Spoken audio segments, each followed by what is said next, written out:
Kakinada boat club ఎదురుగా Mama's purse premium international play school వార్షికోత్సవ వేడుకలు ఆదివారం ఘనంగా నిర్వహించారు. ఈ సందర్భంగా ముఖ్య అతిథులుగా వచ్చిన రూరల్ ఎమ్మెల్యే పంతం నానాజీకి school director doctor K Rajababu, principal doctor Lavanya ఘన స్వాగతం పలికారు. అనంతరం ఘనంగా సన్మానించారు. ఈ సందర్భంగా ఎమ్మెల్యే నానాజీ మాట్లాడుతూ బాల్యం నుండి పిల్లలకు క్రమశిక్షణ, విద్యాబుద్ధులు నేర్పి సమాజానికి మంచి విద్యార్థులను తయారు చేయడానికి ప్లే స్కూల్ ఎంతగానో ఉపయోగపడుతుందని అన్నారు.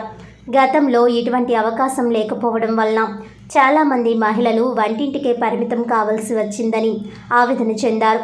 ప్రస్తుత పరిస్థితుల్లో మహిళలు ఉద్యోగం చేయడం తప్పనిసరి కావడం వలన వారి పిల్లలకు ప్లే స్కూల్ అవసరం ఎంతైనా ఉందన్నారు. ఈ కార్యక్రమంలో చిన్నారులు చేసిన డాన్సులు, పాటలు పలువురిని ఆకర్షించాయి. ఈ కార్యక్రమంలో స్కూల్ సిబ్బంది, చిన్నారుల తల్లిదండ్రులు తదితరులు పాల్గొన్నారు. ఈ కార్యక్రమంలో 50వ డివిజన్ జనసేన ఇన్ఛార్జ్ రాజేష్, జనసేన నాయకులు చిన్నారావు, రూరల్ మండలం కార్యదర్శి కనితి శ్రీనివాసరావు, దుర్గా సంతోష్, కల్లుబోయిన శ్రీను, శ్రీసేన రక్తదానం ఫౌండర్ సతీష్ తదితరులు పాల్గొన్నారు.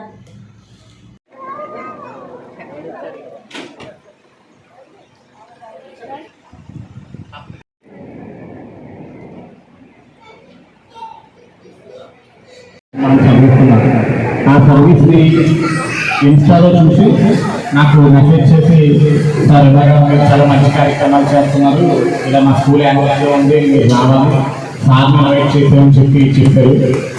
అయితే స్కూల్కి వచ్చిన తర్వాత మేడం చెప్పారు, సార్ మీరు చేసే దాంట్లో ఎవరైనా చిన్నపిల్లలు ఉన్నా వాళ్ళకి ఏదైనా ఎడ్యుకేషన్ ఉన్నా కూడా నేను మా స్కూల్ నుంచి ఖచ్చితంగా వాళ్ళకి మంచి ప్రైజ్లో లేదంటే వాళ్ళ తక్కువ నేను ఫ్రీగా కూడా చేసి పెడతాను, మా వైపు నుంచి ఇచ్చే సపోర్ట్ మేము ఇస్తామని చెప్పి మేడం తెలియజేశారు.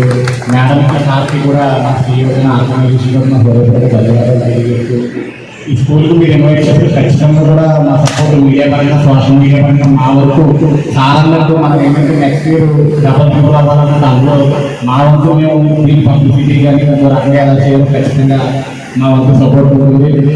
అంటే ఈరోజు సార్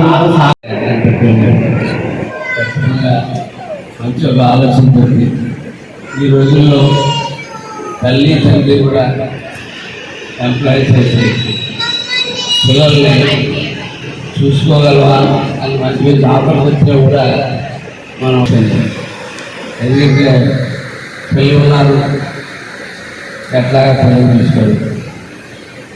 గత 10 రోజులుగా డాక్టర్స్ని కూడా నేను చూశాను. ప్రతి ఒక్కరు చిన్నపిల్లలతో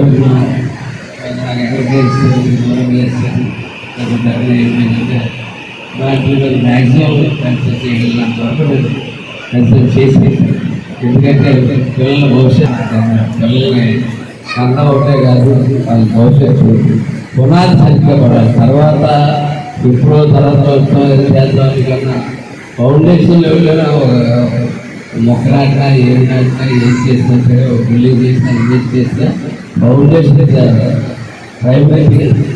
కాబట్టి ఆ ఫౌండేషన్ మీ ద్వారా వీళ్ళు ఎవరైతే 25 ఫ్యామిలీస్ మనం నమ్ముకున్న పిల్లలు మీకు అప్పుడే వెళ్తా ప్రాణాలు మీకు అర్థం పెడతా ఉన్నారు. వెళ్తా వరకు మీరు దాన్ని సక్రమంగా బాగా బాధ్యతగా ఒక ఛాలెంజ్గా తీసుకుని చేస్తారని చెప్పి పిల్లల్ని తీర్చిదిద్ది ప్రయోజనం చేయడానికి మొదటి అడుగు దగ్గర నుంచి ఏం చేయాలి. మీరు వ్యాపారంగా మొదలెట్టినా ఒక రెండోదాత్మంగా లేకపోతే ఒక ఆదర్శంగా తీసుకుని చేద్దామన్న ఫ్యాంటసీతో మొదలుపెట్టినా అది సక్సెస్ఫుల్గా జరగాలని చెప్పి మళ్ళా నెక్స్ట్ ఫస్ట్ టైం వచ్చినప్పుడు నెక్స్ట్